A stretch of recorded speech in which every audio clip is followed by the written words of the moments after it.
அரசாணை 24 ரத்து செய்ய வேண்டும் உள்ளிட்ட 9 அம்ச கோரிக்கைகளை நிறைவேற்ற வலியுறுத்தி பார்வை மாற்றுத்திறனாளிகள் சென்னை காமராஜர் சாலையில் உள்ள மாற்றுத்திறனாளிகள் ஆணையர் அலுவலக வளாகத்தில் ஆர்ப்பாட்டத்தில் ஈடுபட்டனர். இதுகுறித்து நமது செய்தியாளர் அன்பழகன் அவர்களோடு நடத்திய கலந்துரையாடலை தற்பொழுது பார்க்கலாம். பல போராட்டங்களை அதாவது பார்வையற்ற மாணவர்கள் மற்றும் பட்டதாரிகள் போராட்டம் நடத்தி வர்றாங்க. ஏன்னா ஒவ்வொரு முறையுமே மாற்றுத்திறனாளிகளுக்கு எதுவுமே அரசாங்கம் பண்ணுறதில்லை அப்படின்னு ஒரு குற்றச்சாட்டு வச்சுருக்காங்க. அதுவும் இங்கே இருக்கக்கூடிய படித்த இளைஞர்கள் ஒரு நீதி கேட்டு போராட்டம் பண்ணிட்டு இருக்காங்க. நம்ம இது குறித்து அந்த போராட்டம் குறித்து நம்ம இடமே இருக்க அவங்ககிட்டே கேட்போம். சார், இப்போ எதனால் தொடர்ந்து நீங்கள் இந்த போராட்டம் நடத்துக்கு என்ன காரணம்?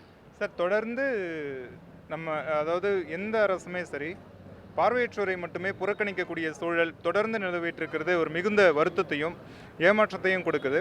அதுவும் குறிப்பாக தற்போது மாற்றுத்திறனாளிகள் நலத்துறை அப்படின்னு சொல்லி 2010 திராவிட முன்னேற்ற கழக ஆட்சியில் நிறுவனாங்க. அதற்கு பிறகு பல மாற்றங்கள் 2006லேருந்து 2011 வரைக்கும் நிறைய மாற்றங்கள் நிகழ்ந்தது. 2008 அரசாணை எண் 151 அப்படின்னு ஒரு ஜீவோ போட்டாங்க. இப்போ 2023 ஜீவோ 20 அப்படின்னு சொல்லி ஒரு ஜீவோ போட்டாங்க. இந்த ரெண்டு ஜீவோவுமே உண்மையிலேயே முழுமையாக நடைமுறைப்படுத்தியிருந்தால் எல்லா பார்வையற்றோருக்கும் எல்லா மாற்றுத்திறனாளிகளுக்கும் ஒரு பொற்காலமாக இருந்திருக்கும் அப்படிங்கிறது யதார்த்தமான உண்மை. ஆனால் இந்த ரெண்டு ஜிஓசியுமே ரெண்டு அரசாணைகளையுமே ரத்து செய்து கடந்த 31/10/2025 அன்று ஒரு அரசாணை வெளியிடுறாங்க. இந்த அரசாணையினுடைய பேர் நம்பர் ஜிஓ 24 அப்படின்னு சொல்கிறாங்க. அதில் சொல்லியிருக்க எந்த விஷயமே ஒரு பார்வையற்றோருக்கும் ஒரு எல்லளவும் ஒரு நகைக்கண் அளவுக்கு கூட எந்த பிரயோஜனமும் இல்லை அப்படிங்கிறதான் உண்மை. அதனை தமிழக அரசு உடனடியாக திரும்ப பெற வேண்டும். ஏன்னா தொடர்ந்து வஞ்சிக்கக்கூடிய நிலையிலேயே எங்களை கடந்த 4.5 ஆண்டுகளாக அரசு சொன்ன எந்த விஷயத்தையுமே நடைமுறைப்படுத்தலை. இந்த அரசாணை எண் 24 உடனடியாக திரும்ப பெற வேண்டும் அப்படிங்கிறது எங்களுடைய கோரிக்கை. எங்களுடைய தற்போதைய நாங்கள் தமிழக அரசு கிட்ட நீதி கேட்டுக்கிட்டு இருக்கோம். நீதி வழங்குவாங்க அப்படின்னு நாங்கள் நம்புகிறோம். சொல்லுங்கம்மா, இப்போ உங்களுக்கு நீங்கள் எந்த மாதிரி கோரிக்கை என்ன சொல்கிறாங்க, அரசாங்கம் என்ன சொல்கிறாங்க உங்ககிட்ட? சார், நாங்கள் அவங்க கிட்ட இரக்கமோ கருணையோ அப்படிலாம் எதுவும் எதிர்பார்க்கல. நாங்கள் படிச்சிருக்கோம். அதுக்கான எங்களுக்கான வேலை வாய்ப்பு தான் கேட்குறோம். இருக்குது, எல்லா துறையிலுமே நிறைய காலி பணியிடங்கள் மாற்றுத்திறனாளிகளுக்காக இருக்குது. அதுக்கும் 1% ஒதுக்கி வச்சு அதையுமே கொடுக்கல சார். கிட்டத்தட்ட இவங்க ஆட்சிக்கு இந்த 4.5 வருஷமாக எந்த ஒரு போஸ்டிங்குமே ஃபில் பண்ணவே இல்லை.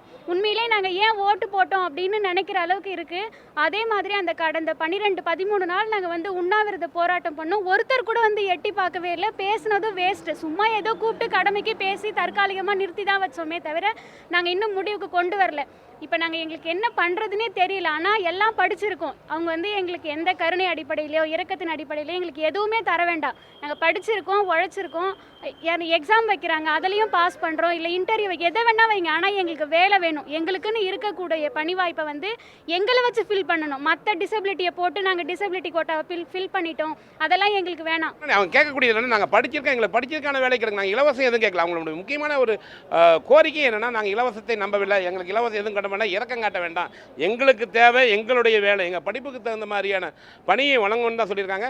அதே போல் அவங்க கல்வி தகுதிக்கு ஏற்ற மாதிரி பணியை கொடுங்க. ஏன்னா யாருமே தகுதி இல்லாமல் இல்லை, படித்தவருக்கு ஏற்ற மாதிரி அந்த எல்லாருமே 2 பட்டப்படி படித்தவங்க தான் இருக்காங்க. என்னென்னா இது ஒரு வேதனையான விஷயம். அரசாங்கம் முன்னடியாக நடவடிக்கை எடுக்க வேண்டும் தான் இந்த மக்களுடைய எதிர்பார்ப்பாக உள்ளது.